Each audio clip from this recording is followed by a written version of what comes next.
জীবনের দড়িটা কোন জায়গায় বাঁধা আছে জানি না, যদি জানতাম সেখান থেকে যে কেটে নিয়ে আসতাম। বলবেন যে আপু এই কথা কেন বলতেছি? অবশ্যই যদি জানতে চান তাহলে আমার ফুল ভিডিওটা দেখবেন, কোনো জায়গায় স্কিপ করা যাবে না। হ্যালো এভরিওয়ান, কি অবস্থা? আশা করি সবাই ভালো আছেন, আমিও ভালো আছি। আজকে আমি টাকি মাছ দিয়ে নতুন আলু দিয়ে ঝোল করব। আমার কাছে খুবই ভালো লাগে শীতকালে এই খাবারটাই। আর ওই কথাটা কেন বলছে যে জীবনের দড়িটা কোন জায়গায় বাঁধা আছে জানা থাকলে ওখানে যে কেটে দিয়ে আসতাম। ভাই, একাকিত্ব জীবন যে কাটে সে একমাত্র বুঝে যে একাকিত্ব জীবন কাটানো কতটা কষ্টকর। আর আপনারা বলবেন যে একাকিত্ব মানুষকে জীবন কাটানো, হ্যাঁ কাটায়। বিয়ার আগে একরকম, বিয়ার পরে আরেক রকম। আমি একটা বিবাহিত মহিলা, হঠাৎ করে যদি আমার সংসার একটু ঝামেলা চলে, একটু কি বা অনেকটাই, যেহেতু আমি আজকে 3 মাস ধরে আমার হাজব্যান্ড আমার কাছে না, আমার কাছের মানুষটা আমার থেকে দূরে অনেক চলে গেছে। তা আমার থেকে মনে এই দুনিয়াতে পুরো অভাগিনী এই দুনিয়াতে কেউ নেই, বা আমার আত্মীয় স্বজন আমার পাশেও নেই, বা আমার যে কেউ সাপোর্ট করবে। যে আমি পুরো 3টা মাস একা একা নিজের কীভাবে যে সামলিয়ে রাখতেছি, নিজে কীভাবে যে সান্ত্বনা দিতেছি, বুঝাইতেছি, একমাত্র আল্লাহ ভালো জানে আর আমি ভালো জানি।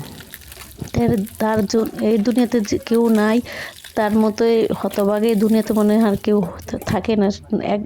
মানুষ না থাকা একরকম, আর মানুষ থাইকা না থাকে হচ্ছে আরেক রকম। তো আমার জীবনটা এরকম, আমার সবই আছে কিন্তু আমার থাইকেও কেউই নেই, কারণ আমি একা একা বিয়ে করছি। এই জন্য আমার কষ্টটা আমার নিজের সাথে নিজেরই ভাগ করে নেওয়া লাগে। সেজন্য কেউ ভাগাভাগি করে নেওয়ার লোক নেই, কেউ সাপোর্টও পাই না, কেউ পাই না। আজকে যদি আমার ফ্যামিলি সাপোর্ট থাকবে, বা আমার হাজব্যান্ড এতদূর যায় আমার কাছ থেকে এতদিন থাকতে পারতেন, তাহলে কি যেভাবে হোক তারা যে করে নিয়ে আসতো। যেহেতু আমি একা একই করছি, সেজন্য আমার নিজেরটা নিজে আল্লাহর উপরে ভরসা করে রাখছি। যদি সে আমার একটুকু এক বিন্দু ভালোবাসা থাকে তাহলে সে অবশ্যই আমার কাছে আসবে। আর যদি সে আমার সাথে অভিনয় করে থাকে তাহলে আর আসবে না।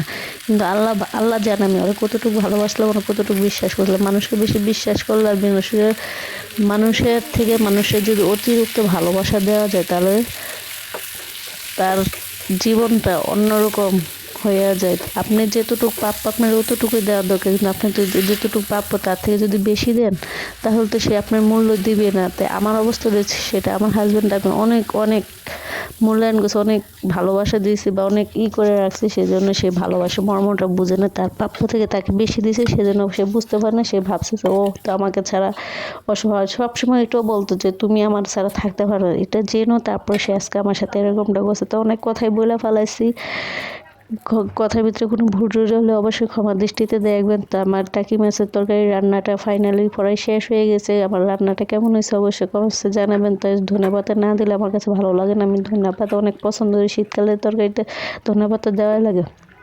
আর আমার ভিডিওটা যদি ভালো লাগে অবশ্যই শেয়ার করে দেবেন। আর আস্তে আস্তে বিশ্বাস করে আমার ভিডিও কোয়ালিটি ভালো হতেছে, এই জন্য ভিউজ কমে যাচ্ছে। একটু আপনাদের সাপোর্ট লাগবে, আপনারা যদি একটু ভালোবাসা দেন, একটু সাপোর্ট দেন, তাহলে অবশ্যই ফেসবুক আমার করবে। তাহলে আপনাদের ভালোবাসা একটু অবশ্যই দরকার। আজকে ভিডিওটা এই পর্যন্ত, পরবর্তী আরেকটি নতুন ভিডিও নিয়ে চলে আসবো। আল্লাহ হাফেজ।